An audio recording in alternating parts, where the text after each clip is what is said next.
Castles. The word conjures images of knights in armor, kings and queens, and battles. But what makes something a castle? Why were they built? And why aren't castles built anymore? A castle is a specific type of building made for a specific purpose. It is different than a fortress, which is a strengthened military stronghold, and it is different than a palace, which is the large, splendid home of a rich, important person. A castle is generally considered to be a large, fortified building that is also the home of a king, lord, or other important person. The first structures known as castles date back to the 9th or 10th centuries. At this time, following the fall of the Roman Empire, Europe was a dangerous place. The territory that had previously been controlled by emperors was divided between kings, lords, and princes. These smaller rulers needed a way to control the territory around them, and so they began to build castles. The earliest castles did not look much like the castles most people recognize. They were called motte and bailey castles, and they consisted of a keep, or fortified tower, located on a raised earthen hill called a motte, overlooking an enclosed courtyard called a bailey. The motte would have been surrounded by a ditch, often created by excavating the soil used to build up the motte. The bailey would have been surrounded by a wooden fence called a palisade, and then another ditch. Sometimes water from rivers or streams would be diverted to fill the ditches around the motte and bailey, creating a moat. Motte and bailey castles had a serious weakness, though. They were vulnerable to fire. Soon they fell out of favor and were replaced by fortresses built of stone. Stone castles were more durable, stronger against attacks, and less vulnerable to fire. But they were more time-consuming and expensive to construct. These new stone castles developed special features to improve their defenses.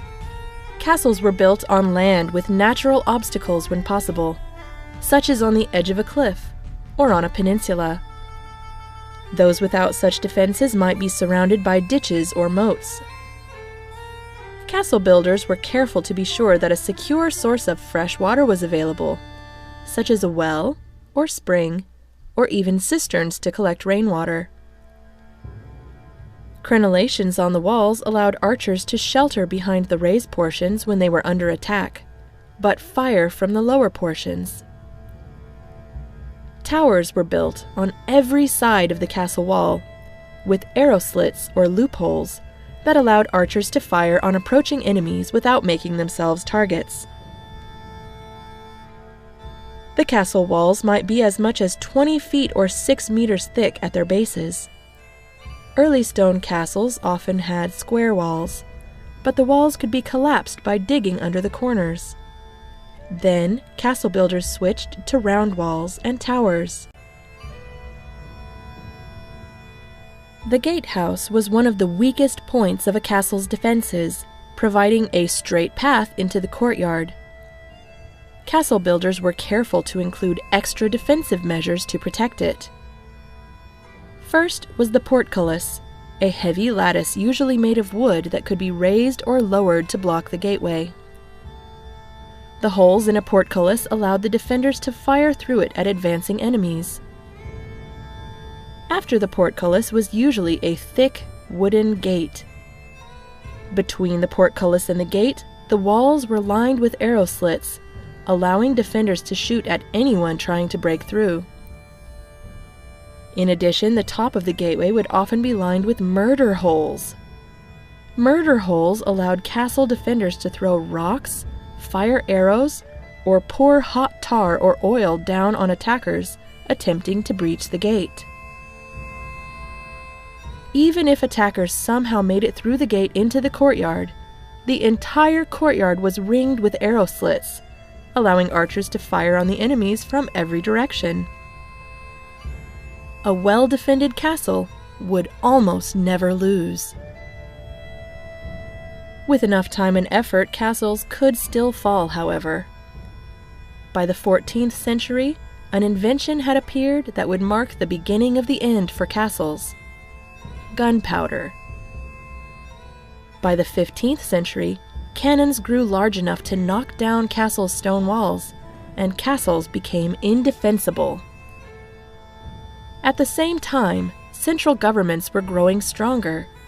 Kings did not like local nobles having their own fortifications, and people began to build palaces instead of castles. Over time, most castles fell into disrepair.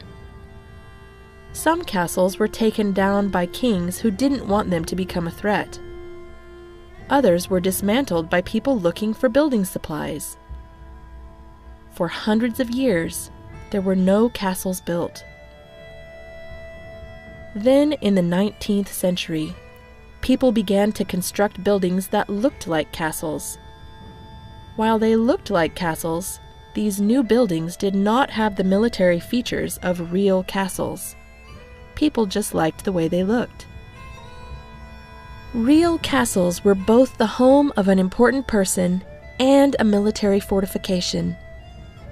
They were built to control territory, allowing their occupants to attack and defend, because they provided protection from enemies and a base to launch attacks from.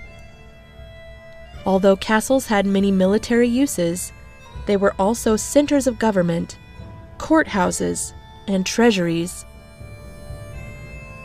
I hope you enjoyed learning about castles today. Goodbye till next time.